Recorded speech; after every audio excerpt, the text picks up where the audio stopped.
Gracias por estar nuevamente con nosotros en Colombia, Historias para Pensar. Estamos en el municipio de El Tambo, en el departamento del Cauca. En el capítulo anterior veíamos qué fue lo que pasó para que no vuelva a repetirse. Las historias contadas por las víctimas del conflicto armado, cómo lo vivieron y el análisis hecho por el médico psiquiatra Juan Luis Castro, quien a propósito también es senador de la República. Hoy vamos a ver desde El Tambo cuáles son las cosas buenas y las que hay que mejorar, porque no todo es malo, pero tampoco todo está bien.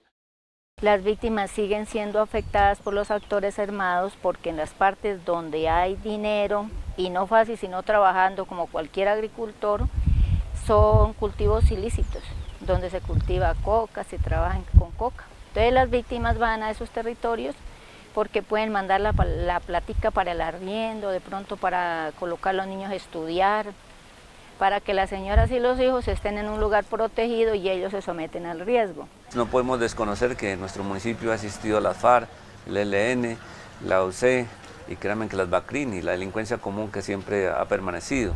Y de tal manera, como es un municipio tan grande, pues el Estado realmente no ha hecho presencia en la zona rural especialmente. Y significa que nuestra pobreza también ha dado como pie para que tengamos un gran potencial de cultivos ilícitos. Aún. Totalmente aún. Nosotros creemos que en este momento pues somos los mayores productores de coca, que eso significa que estamos en deuda con el país porque creemos que este es un cultivo que la gente ya sabe que no se debe tener porque es ilícito y además le causa mucho problema a nuestros jóvenes que realmente últimamente están consumiendo mucha droga. Que todas las instituciones del Estado que tienen que ver con la comunidad, entonces se acerquen a mirar qué pasa, qué sucede, qué le falta a determinadas personas, pero pues apartando la rosca de los sectores. Cuando usted dice somos los mayores productores de coca, ¿eso qué significa con respecto a los grupos armados? Significa que este es como el ingrediente para que estos grupos permanezcan y que realmente la delincuencia se alimente de estos recursos, porque realmente a quien ha servido es a la delincuencia y especialmente a los grupos armados que han permanecido en estas zonas lejanas y que muchas veces el campesino no lo hace como un negocio, sino una forma de supervivir, porque estos cultivos están en las zonas lejanas, donde no tenemos vías, donde no tenemos nada. Y créanme que es una pobreza absoluta y créanme que un abandono del Estado. Las madres se quedan solas, madres cabezas de familia, porque mueren los esposos. A veces se van los esposos y los hijos mayores a cosechar coca y entonces la mamá igual se queda con los más pequeños porque los grandes tienen un riesgo de morir.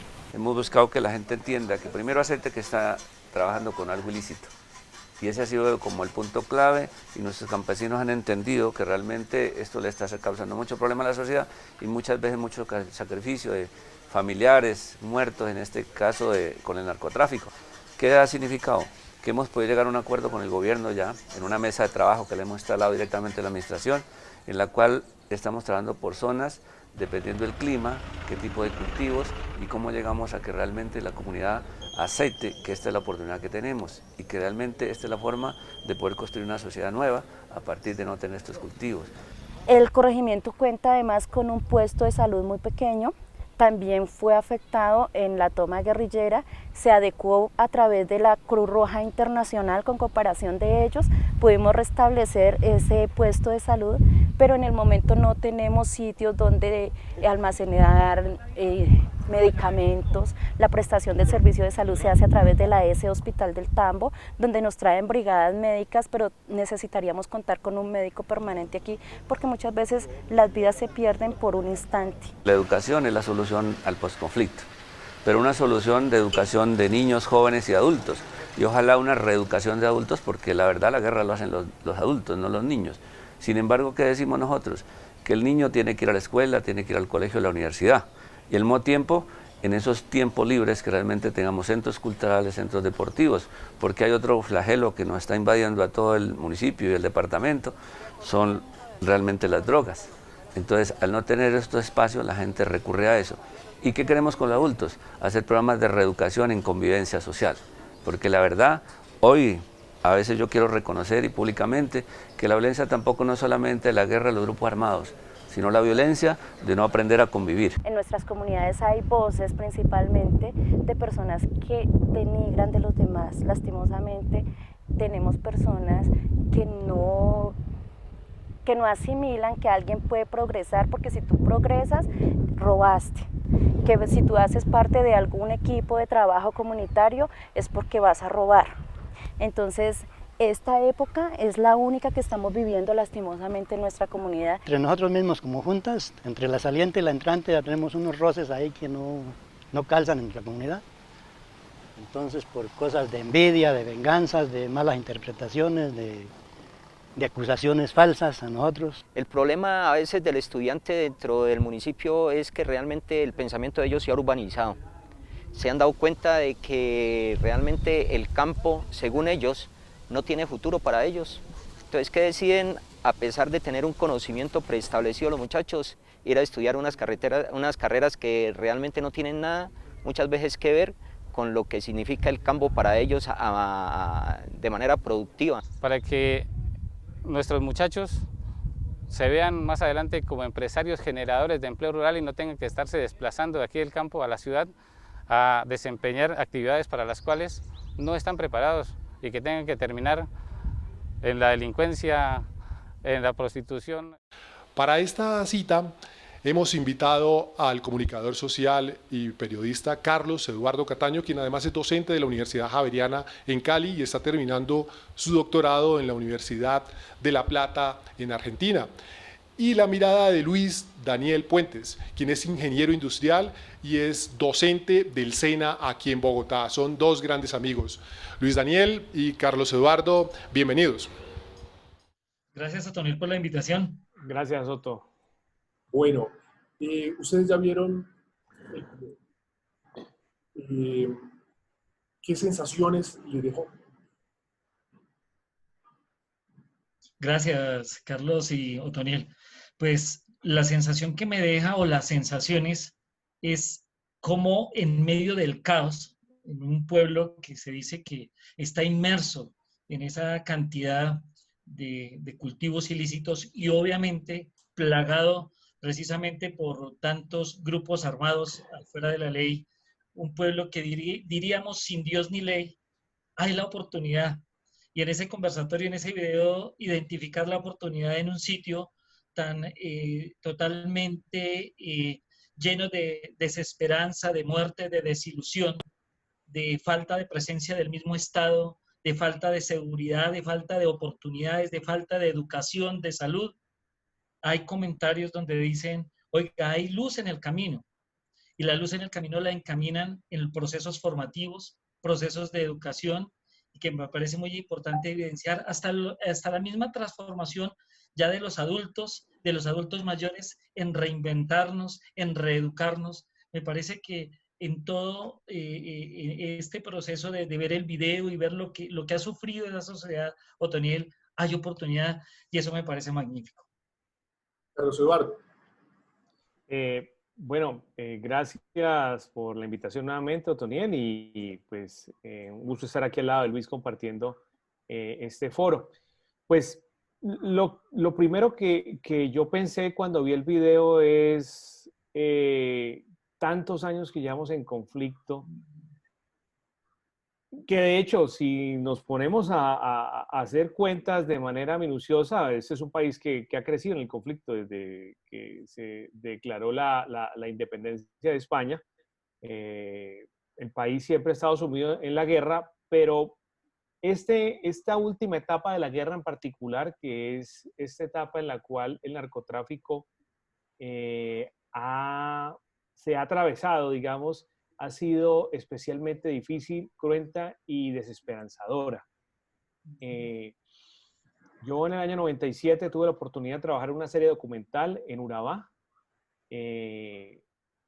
y me sorprende que, digamos, la gente de la comunidad que vimos en el video del Tambo dice exactamente lo mismo que decía la gente en el año 97 en la comunidad de paz de San José de Apartadó. Nosotros somos neutrales ante los actores armados, no entendemos el porqué de los ataques. En ese entonces el problema no era necesariamente el tráfico de drogas, sino que era la lucha pues, que había por el control del territorio, seguramente también porque esa era la salida de armas, de drogas, salidas y entradas de armas y de drogas que estaban en ese momento al mando de otros carteles. Y la gente decía exactamente lo mismo que yo escuché ahora en el video del tambo. No entendemos por qué contra nosotros, no entendemos qué está pasando. Y yo decía, increíble que del 97 al 2020, que son 23 años después, la cosa siga exactamente en el mismo punto. Luego, también me sorprendía mucho escuchar al alcalde y me daba mucha tristeza. El alcalde realmente, y yo creo que ese es el sentimiento de la comunidad, ellos se creen que tienen culpa. Él decía, ellos tienen una deuda con Colombia. Y yo trataba de pensar por qué ellos se sienten en deuda con el país si ellos no han decidido sembrar coca porque sí. Es decir, son todas las circunstancias que llevan a que la gente no tenga más opciones y tenga que acudir o bien por miedo o bien por necesidad o por ambos combinados a tener que poseer o sembrar en sus tierras cultivos ilícitos. ¿Cómo hacerle entender al país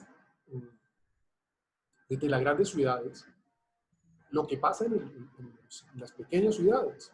Lo que están diciendo ellos es cierto. ¿Cómo hacerle entender eso de que la droga no es porque ellos lo quieran, sino que por una necesidad? ¿Cómo hacerle entender que los jóvenes allá en esos municipios no tienen oportunidades? ¿Ustedes qué se les ocurre? Daniel. Otoniel, en primer lugar, yo quiero hacer una apreciación frente a la pregunta. Es saber que el Estado realmente no hace presencia. Pensamos que a veces la presencia es 2, 3 días, un comando, discúlpenme mi lenguaje paupérrimo en estas expresiones que no son técnicas, pero 3 días un grupo de soldados en un pueblo no soluciona absolutamente nada. Es saber que desde la misma identificación de la necesidad no existe. Yo a veces me pregunto, Toniel, ¿cómo hacen la planeación en la construcción de un plan de gobierno cuando en realidad ni siquiera la misma gente del territorio lo conoce? Ahora mucho menos las entidades territoriales más grandes, los departamentos, bueno, en fin, y la misma nación. No hay una presencia del Estado real, no hay una planeación cuyo objetivo se alinee realmente a hacer procesos de transformaciones sociales, Otoniel. Y mientras eso no exista, aquí estamos inmersos, hablando en el tema de cultura, en emprendimiento. Tengo una charla inicial y vale la pena acá colocarla, se llama Cultura Emprendedora, pero llego a desglosar la palabra cultura hasta preguntarnos qué identidad tenemos nosotros culturalmente. ¿Y sabe cuál es la respuesta de los estudiantes de la Universidad del SENA? Estamos inmersos en una cultura que es la cultura del dinero fácil, Otoniel. Y esa cultura no solamente ha sido la herencia del narcotráfico en esa área nomás, sino la cultura del dinero fácil está presente obviamente en la política, en la corrupción. Y si nos miramos, llevamos 50 años inmersos en esa cultura del dinero fácil que tiene destrozado al país. Y por eso no hay planeación. Los entes deberían estar allá gubernamentales realmente atendiendo, por lo menos, identificando las necesidades reales, cosa que si nosotros miramos, Otoniel, hasta en los mapas viales aparecen carreteras pavimentadas cuando en realidad no lo están. Me dejó muy preocupado lo que decía Carlos Eduardo en un comienzo, que hace 23 años, en 1997, él captó los mismos testimonios de los habitantes del Tambo, los captó en el Urabá. Eso quiere decir que nos congelamos en el tiempo, Carlos Eduardo. Sí, sin duda, y pues yo creo que si bajo del 97 al 58 me encuentro en Marquetalia y me doy cuenta que lo mismo le pasaba a Tiro Fijo, y si me bajo del 58 al 48 en la época de Gaitán también, y si me bajo del 48 a la masacre de las bananeras, si me devuelvo de la masacre de la bananera a la guerra de los 1000 días, y puedo retroceder, compadre, puedo retroceder, tristemente puedo retroceder, pasando por la independencia y llegando a la mismísima llegada de todos los bandoleros que nos trajeron de España acá. Y entonces tratar de comprender que en principio tenemos que ser muy conscientes a quién le estamos brindando la confianza, no únicamente en la presidencia, sino, y quizás más importante, en el Congreso. Pero más allá de eso, lo que resulta realmente increíble, y con eso trato de regresar a lo que tú me estabas planteando, es que eh, esa perpetuación, esa reproducción de las inequidades, de las desigualdades, de la guerra que siempre impacta en los que no son actores de la guerra y son siempre los más pobres, los desfavorecidos, los excluidos, tiene que ver con un modelo económico-político que viene desde el siglo XIX y si echamos más para atrás, desde el XVIII, desde el XVII, etcétera, etcétera. Muy triste y desesperanzador lo que ustedes dicen. Ahora, hay un aspecto que me llama mucho la atención. El Tambo queda a 15 kilómetros de Popayán, o sea que no es tan lejos. Lo que pasa es que sí es un municipio muy grande, ¿no? Lo rural es muy grande.